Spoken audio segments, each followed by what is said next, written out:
பிலிப்பியர் அதிகாரம் 2. எனவே கிறிஸ்துவிடம் இருந்து நீங்கள் ஊக்கம் பெற்றுள்ளீர்களா? அன்பினால் ஆறுதலும் தூய ஆவியினால் தோழமையும் பரிவுள்ளமும் இரக்கமும் கொண்டுள்ளீர்களா? அப்படியானால் நீங்கள் ஒரே எண்ணமும் ஒரே அன்பும் ஒரே உள்ளமும் கொண்டவராய் திகழ்ந்து ஒரு மனத்தவராய் இருந்து என் மகிழ்ச்சியை நிறைவாக்குங்கள். கட்சி மனப்பான்மைக்கும் வீண் பெருமைக்கும் இடம் தர வேண்டாம். மனத்தாழ்மையோடு மற்றவர்களை உங்களிலும் உயர்ந்தவராக கருதுங்கள். நீங்கள் யாவரும் உங்களை சார்ந்தவற்றில் அல்ல, பிறரை சார்ந்தவற்றிலே அக்கறை கொள்ள வேண்டும். கிறிஸ்து இயேசு கொண்டிருந்த மனநிலையே உங்களிலும் இருக்கட்டும். கடவுள் வடிவில் விளங்கிய அவர் கடவுளுக்கு இணையாய் இருக்கும் நிலையை வலிந்து பற்றி கொண்டிருக்க வேண்டியதொன்றாக கருதவில்லை.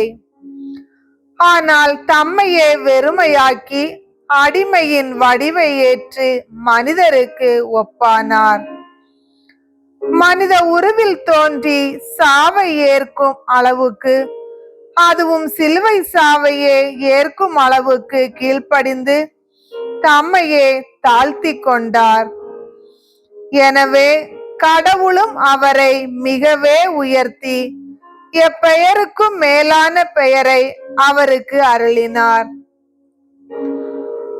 ஆகவே இயேசுவின் பெயருக்கு விண்ணவர் மன்னவர் கீழுலகோர் அனைவரும் மண்டியிடுவர்.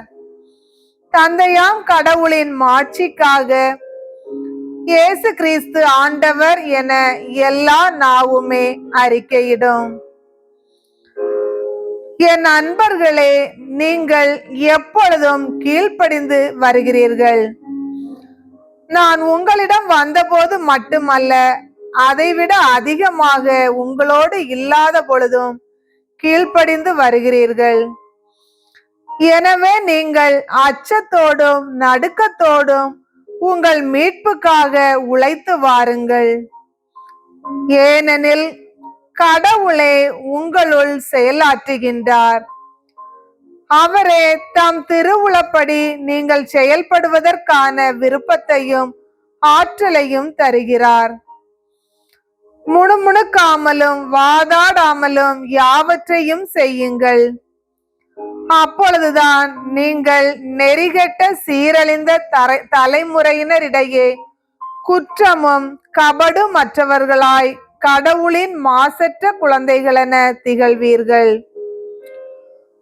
உலகில் ஒளிரும் சுடர்களாக துலங்குவீர்கள். கிறிஸ்துவின் நாளில் நான் பெருமையடையும் வகையில் வாழ்வின் வார்த்தையை பற்றி கொள்ளுங்கள். வீணாக நான் ஓடவில்லை, வெறுமனே நான் உழைக்கவில்லை என்பது அதனால் தெளிவாகும். நம்பிக்கையால் நீங்கள் படைக்கும் பலியில் நான் என் இரத்தத்தையே பலி பொருளாக வார்க்க வேண்டியிருப்பினும் அது எனக்கு மகிழ்ச்சியே. அம்மகிழ்ச்சியை நான் உங்கள் அனைவரோடும் பகிர்ந்து கொள்கிறேன். அதுபோலவே நீங்களும் மகிழ்ச்சி அடையுங்கள். உங்கள் மகிழ்ச்சியை என்னோடு பகிர்ந்து கொள்ளுங்கள்.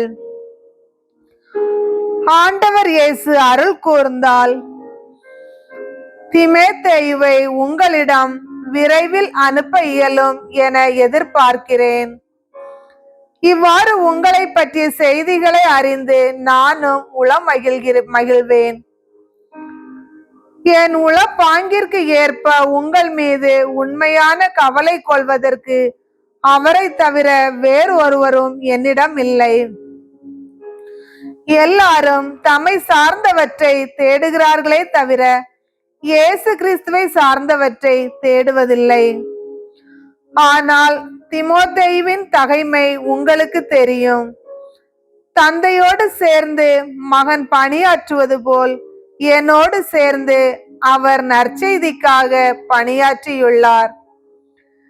என் நிலைமை எப்படி இருக்கும் என தெரிந்தவுடன் அவரை உங்களிடம் அனுப்ப முடியும் என எதிர்பார்க்கிறேன். ஆண்டவர் அருள் கூர்ந்தால் நானே உங்களிடம் விரைவில் வருவேன் என உறுதியாக நம்புகிறேன். என் சகோதரரும் உடன் உழைப்பாளரும் உடன் போர் வீரருமான எப்பப்ராத்துவை என் தேவைகளில் எனக்கு துணை செய்யும்படி நீங்கள் அனுப்பி வைத்தீர்கள். அவரை இப்பொழுது உங்களிடம் திரும்ப அனுப்புவது தேவை என கருதுகிறேன். ஏனெனில் அவர் உங்கள் எல்லாருக்காகவும் ஏக்கமாயிருக்கிறார். குறிப்பாக அவர் உடல் நலம் குன்றியிருந்ததை பற்றி நீங்கள் கேள்விப்பட்டதை அறிந்து மனம் கலங்கியுள்ளார். அவர் உடல் நலம் குன்றி இறக்கும் நிலையில் இருந்தது உண்மையே. ஆனால் கடவுள் அவர் மேல் இரக்கம் கொண்டார். அவர் மேல் மட்டுமல்ல, துயரத்துக்கு மேல் துயரம் எனக்கு நேராதபடி என் மேலும் இரக்கம் கொண்டார். அவரை மிக விரைவில் அனுப்பி வைக்கிறேன். நீங்கள் அவரை மீண்டும் பார்ப்பதால் மகிழ்ச்சி அடைவீர்கள். நானும் துயரின்றி இருப்பேன். எனவே முழு மகிழ்ச்சியோடு ஆண்டவர் பெயரால் அவரை ஏற்றுக்கொள்ளுங்கள். இத்தகையோருக்கு நீங்கள் மதிப்பு கொடுக்க வேண்டும். ஏனெனில் நீங்கள் எனக்கு ஊழியம் புரிய இயலாமற் போன குறையை நீக்க அவர் தம் உயிரையே இழக்க துணிந்தார். கிறிஸ்துவுக்காக அவர் செயலாற்றிய காரணத்தினால்தான் இவ்வாறு அவர் சாகும் நிலைக்கு ஆளானார்.